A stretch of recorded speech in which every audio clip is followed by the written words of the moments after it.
Ganacsatadan oo hore u iibsaday dhulku yaala degmada Wadajir gaar ahaan Xoosh waxa ay ka hor yimaadeen eedan loo jeediyay kuwaas oo dhawaan saxaafadda lagu daabacay kuwana laga baahiyay.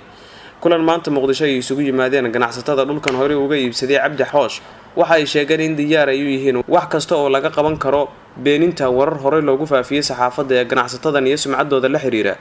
milkiilihii hore u lahaa dhulkan ee Cabdi Xoosh waxa uu iibsaday 2008 waxaana Dubai lagu qabtay munaasabad lagu shaacinayo in gabi ahaanba dhulkaas uu ka wareegay milkiile Cabdi Xoosh. haddaba kulanka waxa ugu horeyn ka hadlay Xasan Sheekh Cabdulla oo ku hadlayay codka shirkadda Al Rawda oo iibisay dhulkan waxaana uu sheegay mas'uulkan u hadlay in ganacsatadan ay yihiin kuwa saxda ah ee leh dhulkan.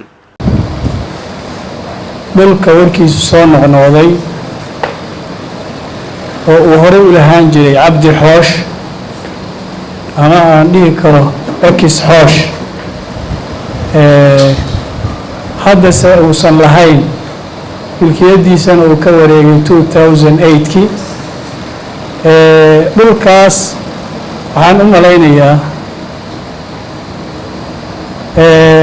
warkiisu intii ka warhaysa waa ka warhaysaa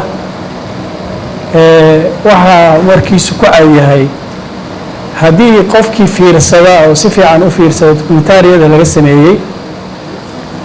uma baahna tacliiq in la saaro uma baahna warbixin in laga bixiyo uma baahna in wax badan uu qofku ka raadiyo oo ka ogaado wax kasta oo macquul ah oo laga samayn lahaa dhulkaas horaa looga sameeyey anigu hadda warbixinta aan ka bixinayo ama radinta aan radinayo wararka maaragtay la geliyo meediyaha aan radinayo ma aha inaan wax badan iyo faahfaahin badan ka bixiyo ama aan rabo inaan ka bixiyo dhulkaas sidii maaragtay sida aad ka arki doontaan ama hore aad uga fiirsateen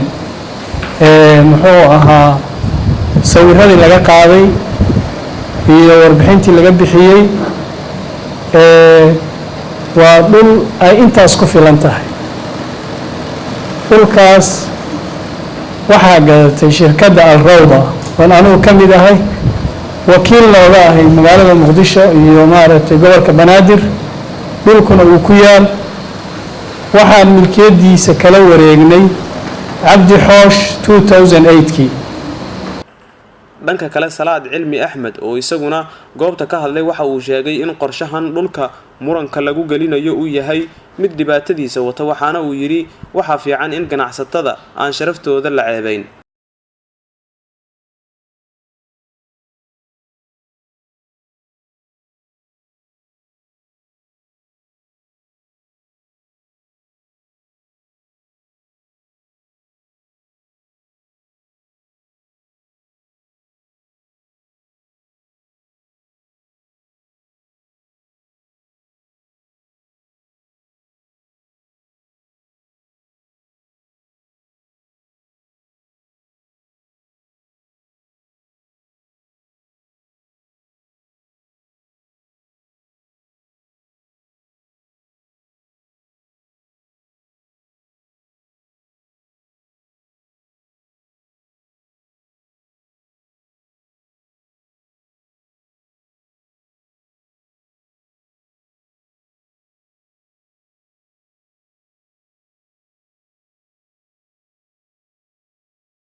Cilmi Geedi oo ku hadlayay magaca Cabdirashiid oo ah shakhsiga la wareegay dhulkan waxa uu sheegay in dulmi cad dhulkooda lagu hayo oo faragelin qaawan ay tahay sida uu yiri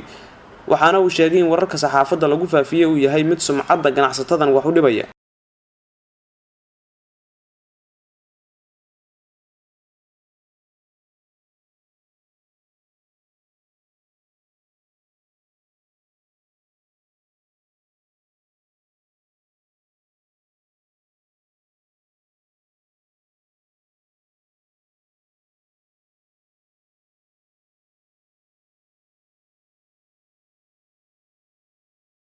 ugu dambeyn waxaa kulanka lagu soo bandhigay muuqaal laga duubay milkiilihii hore ee dhulkan Cabdi Xoosh waxaana uu si cad u sheegay in milkiyada dhulkan uu goor horeba iska wareejiyay maadaama uu iibsaday